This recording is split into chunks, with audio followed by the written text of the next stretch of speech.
Here I have iPhone 17 Pro. Let me show you how to use the adaptive power. Let me show you how to turn it on and off.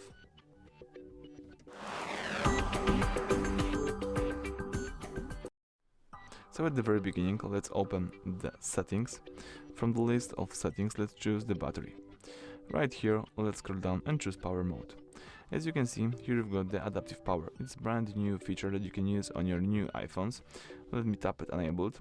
And now when your battery usage is higher than usual, iPhone can extend your battery life by making performance adjustments, such as lowering display brightness, allowing some activities to take longer, or turning on the low power mode at 20%.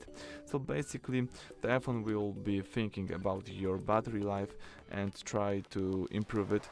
So in my case, it's the great idea to have this feature enabled. If you would like to disable this feature, let's use the same toggle.